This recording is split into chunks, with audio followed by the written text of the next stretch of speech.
Kita kembali tanya lagi soal isu geopolitik yang saat ini terjadi kan tadi udah ada beberapa dan salah satunya Rohingya yang dibahas. Tapi saya mau tanya dulu deh ke Mas Billy dari 01 sendiri, kalau 01 memprioritaskan nggak sih sebenarnya isu Rohingya dan spesifiknya seperti apa?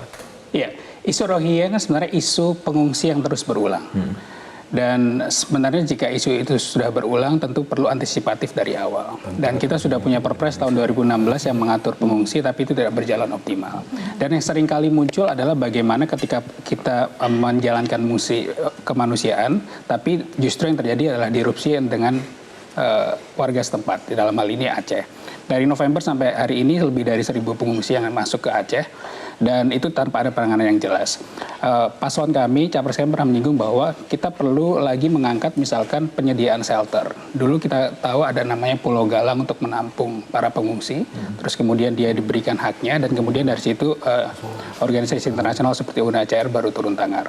Dan itu kan sebenarnya langkah-langkah yang sederhana. Ketika kita sudah menyiapkan itu di awal, ada komitmen dan juga ada kolaborasi yang baik dengan pemerintah daerah, dengan negara regional di ASEAN, tentu kita bisa mengerjakan isu Rohingya ini secara serius. Oke, shelter pengungsi itu dari Paslon 1, Paslon 02, singkat saja untuk isu Rohingya.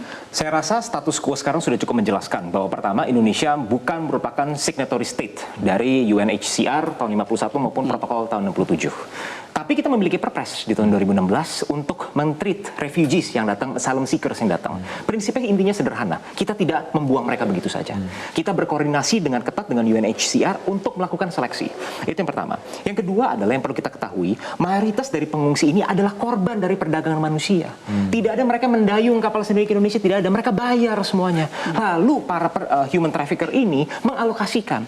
Kalau sampai kita berada di dunia di mana paslon Pak Anies mengatakan akan menyediakan satu tempat khusus untuk menampung para pengungsi, maka logika yang tercipta adalah para pedagang manusia ini akan berpikir, kita alihin aja semua pengungsi ini ke Indonesia, human trafficking ini semua ke Indonesia saja, kan disediakan tempat di situ. Kita tidak ingin itu menjadi sebuah presiden, bukan karena kita tidak peduli tentang isu-isu kemanusiaan, tetapi kita harus menempatkan kepentingan Indonesia dan rakyat Indonesia nomor satu di atas segala-galanya. Oke, kuncinya 01 shelter, 02 assessment, 03 apa? Nah, sebenarnya yang dibilang oleh 01 maupun 02 itu sudah dilakukan. Ya, salah satu paling kunci adalah memang ini tanggung jawab UNHCR. Dan ini harus menjadi satu isu kawasan. Ya, sebenarnya kalau ngomong isu Rohingya itu beban paling gede bukan Indonesia, tapi Malaysia. Itu fakta yang kredibel ya. Jadi maksud saya, kalau ini mau isu kawasan, ini diselesaikan di kawasan. Karena nggak mungkin Indonesia sendirian begitu. Dan kita punya praktek terbaik untuk ngurusin pengungsian atas nama kemanusiaan. Pakai kepres, terus praktek terbaiknya sebenarnya ada dinamika yang di-create gitu oleh pemerintah, ya baik pusat maupun di daerah, agar terjadi komunikasi yang baik dan sebagainya. Karena memang tantangannya itu kebudayaan pendatang sama yang lokal itu memang berbeda. Untuk menunggu proses yang dilakukan oleh UNHCR, gitu. Jadi siapapun mereka adalah saudara sesama manusia. Tapi persoalan mereka ya harus diselesaikan secara kawasan. Apa minimal ASEAN lah. Problemnya adalah ASEAN ini tidak memiliki treatment yang kuat soal itu. Itu satu tantangan. Tantangan yang kedua itu kan ASEAN itu kan, sorry Mas, jadi kalau lihat ASEAN itu utuh itu juga enggak. ASEAN memang multilateral, tapi secara bilateral China punya bilateral sendiri, Amerika punya bilateral secara kawasan sendiri, begitu ya. Yang itu merusak semua konteks. Kalau ngomong ASEAN Way misalnya, yang merusak konteks itu semua. Kita sudah dengar Mas Arvin, kita sudah dapat poinnya. Catatannya terakhir soal komitmen pada isu-isu geopolitik, termasuk tadi soal isu Rohingya. Ya, cukup nendang nggak dari isu yang gagasan-gagasan yang digagas ini? Menurut saya ini masih inward looking.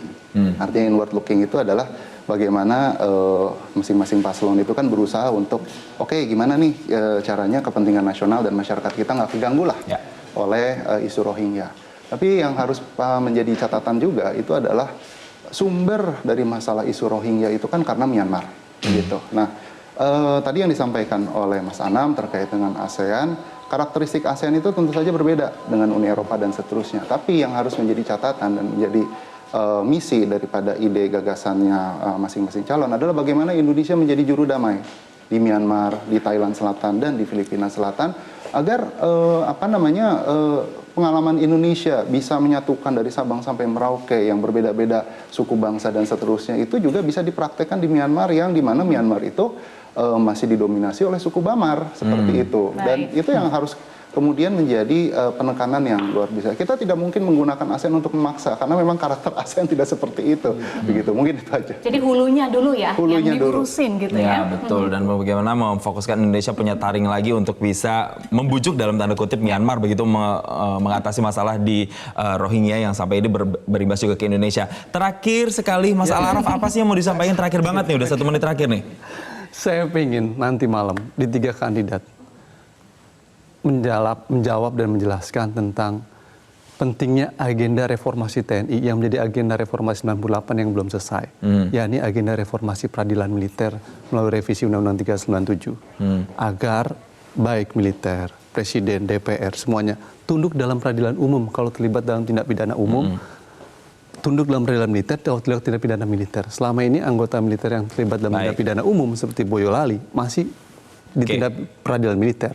Padahal mandat TAP MPR 7 2000 dan Undang TNI 34 2004 dan konstitusi itu harus dirubah untuk menjelaskan prinsip equality before the law. Semua warga negara sama di hadapan hukum. Saya pengen tanya apa tiga kandidat berani untuk menyatakan tentang hal itu. Oke, kalau gitu semoga itu nanti terwujud bisa disampaikan oleh ketiga capres yang akan nanti berdebat nanti malam. Terima kasih Mas Arfin, Mas Al-Araf, Mas Khairul Anam, Mas Astrio, Mas Billy David sudah bergabung bersama kami. Nanti kita juga akan melihat siapa nanti capres-capres yang bisa menyerang atau justru bermain aman dan hanya menyampaikan gagasan. Kita lihat semuanya nanti malam. Sekali lagi terima kasih. Terima kasih, kita akan simak nanti adu visi, misi, gagasan, siapa yang akan unggul ya. Kita nantikan bersama nanti di Metro TV pukul 19 waktu Indonesia Barat.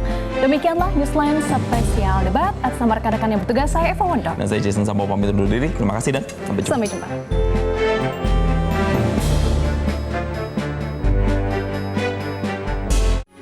Metro TV.